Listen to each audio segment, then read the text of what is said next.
trying to keep my head clear, try to survive. Ride daily in a rodeo, hang on tight. Spaceship horses working all night. UFO circle, it can't run or hide. Little green men, y'all here for a ride. So this is super tight right here, where it hits the step that transitions from the cab floor to the bed floor. And it's important to know on these first generation Blazers that step is right at the door. And so it's gonna be tight. However, like the driver's side door will barely shut and the passenger side door doesn't. And then I don't even have the quarters on yet. And the quarter actually has the lower sheet metal on the B pillar, basically. The back of the door jamb that's attached to the front of the quarter overlays that step. And so I'm gonna lose another, tiny sheet metal thickness, but still I'm losing space and I need more space. So I've got a buddy that has an original Blazer and he was cool enough to let me crawl all over it and measure it and look at it and try to figure things out on his. And I'm gonna end up having to push the firewall forward and somehow pull this step back. I found this guy on Facebook. He had an ad in Marketplace that was advertising short bed conversions for C10s and old trucks. And I messaged him and talked to him about building a Blazer quarter panel. And he was like, I've never done that, but sounds fun. So I took him up to him and I can't sing his praises enough. This dude is a fucking wizard when it comes to this shit.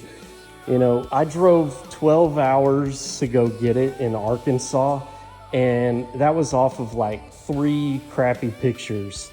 And when I got it, it was covered in dirt and leaves and moss and couldn't really tell much about it.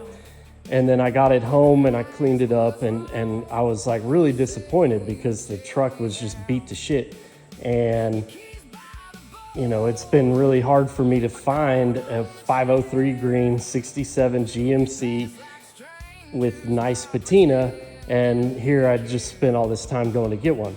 Well, DJ was able to knock the dents out of the quarter panel and they look phenomenal. And they were, one of the big issues that I had with the truck. So this guy is meticulous. He welds up his seam and it's only like an inch wide.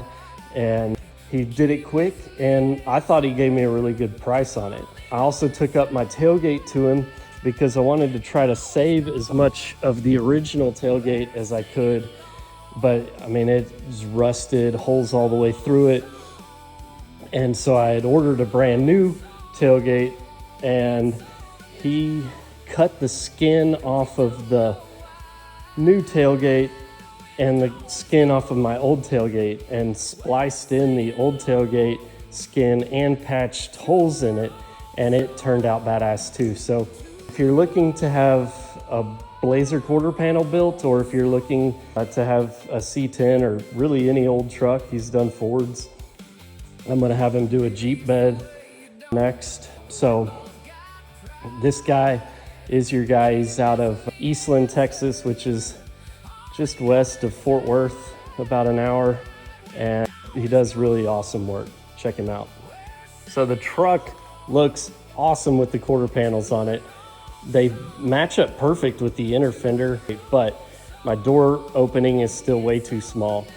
If you were doing this and you had access to an actual Blazer frame, that would make life so much easier. You could bolt the whole floor down and then build everything off of that. And you wouldn't have to worry too much about lining everything up. The frame is gonna keep the floor rigid and it's gonna put everything about where it needs to be. The other thing was the Blazer top. Getting a Blazer top made my life a lot easier. I paid more for this top than I did for my K5 in high school, which is absurd. But it is what it is, and that's today's market. By throwing this top on here, It really helped me get the angle right on the windshield, and it helped me figure out that the firewall is actually a little bit low on one side. And so my advice to you, if you are gonna do it, and you could do it with a real Blazer sitting next to you and a Blazer frame and a Blazer top, it would be so much simpler. The other thing to remember on this is I was beating myself up trying to get everything lined up. Really, what you want to do is get the quarter panel on first, the rear quarter, because it doesn't move. And then you can line everything up going forward. But also, you know, these Chinese panels don't fit perfect, but they do fit. And they're within 1/8 of an inch or a quarter or whatever. And so, you know, I'm like freaking out about how to get all this put together, when in reality, if you just kind of line the panels up and get everything level, then it's gonna be in the ballpark.